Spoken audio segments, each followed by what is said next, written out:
പ്രിയ പ്രേക്ഷകർക്ക് സീരിയൽ ന്യൂസിലേക്ക് സ്വാഗതം.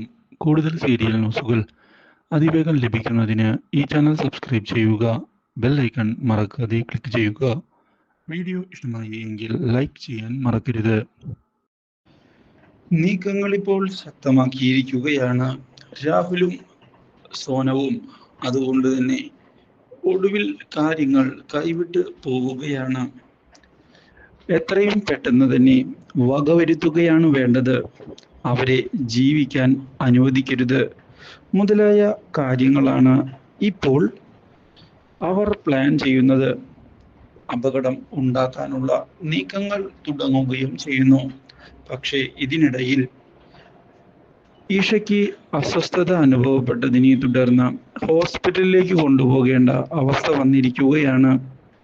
സത്യങ്ങൾ തൻ്റെ അച്ഛനോട് തുറന്നു പറയാൻ ശ്രമിക്കുന്നതിനിടയിലാണ് ഈ ദുരന്തം വന്ന് സംഭവിക്കുന്നത്.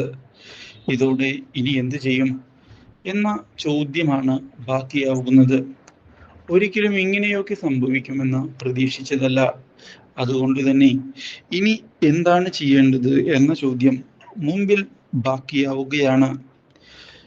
എന്തു ചെയ്യും എന്നറിയാതെ നിൽക്കുന്ന അവളെയും കൊണ്ട് ഹോസ്പിറ്റലിലേക്ക് എത്തുകയാണ് റാംമോഹൻ. ഇതേ തുടർന്ന് ഡോക്ടർമാർ പരിശോധന മുന്നിലേക്ക് കൊണ്ടുപോവുകയും ചെയ്യുന്നു. റാംമോഹനാകെ പരിഭ്രാന്തനാവുകയാണ്. തൻ്റെ മകൾക്ക് എന്തെങ്കിലും സംഭവിക്കുമോ, കുഞ്ഞു മരിക്കുമോ മുതലായ ചോദ്യങ്ങൾ മുമ്പിൽ ബാക്കിയായതിനെ തുടർന്ന് ഡോക്ടർമാരുടെ അടുത്തേക്ക് ചെല്ലുന്ന അയാൾ, എന്താണ് സംഭവിക്കുന്നത്? ഇഷ ഓക്കെയല്ലേ? ഇഷയുടെ കുഞ്ഞ് കുഴപ്പമൊന്നുമില്ലല്ലോ മുതലായ ചോദ്യങ്ങൾ ചോദിച്ചതിനെ തുടർന്ന് കാര്യങ്ങൾ ഇത്തിരി ക്രിട്ടിക്കലാണ് എന്ന് വ്യക്തമാക്കുകയാണ് ഡോക്ടർമാർ. കുഞ്ഞിനെയും അമ്മയെയും രക്ഷിക്കാൻ ഞങ്ങൾ ശ്രമിക്കുന്നുണ്ട്. പക്ഷേ ശ്രമങ്ങൾക്ക് ഒരു പരിധിയുണ്ടല്ലോ. അതാണ് പ്രശ്നം.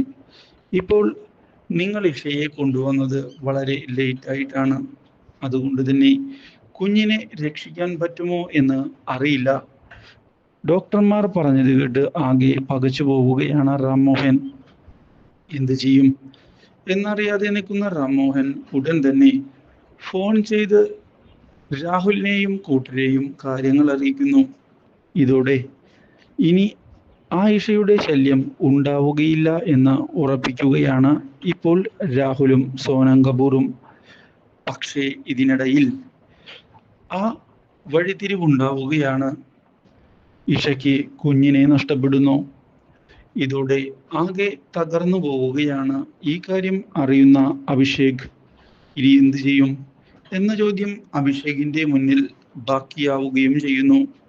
ഇതിനിടയിൽ തൻ്റെ ചേട്ടനെ തിരിച്ചറിയുന്ന പല്ലവി ഒടുവിൽ അഭിഷേകിനെ ചെന്ന് കണ്ട് ആശ്വസിപ്പിക്കുകയാണ്. അഭിഷേക് ഇനി ദേവബാലയുടെ അടുത്തേക്ക് ഇല്ല എന്നുള്ള തീരുമാനം തൻ്റെ സഹോദരിയോട് അറിയിച്ചതിനെ തുടർന്ന് പല്ലവി ആ തീരുമാനം സപ്പോർട്ട് ചെയ്യുകയും ചെയ്യുന്നു. Do like, share and subscribe.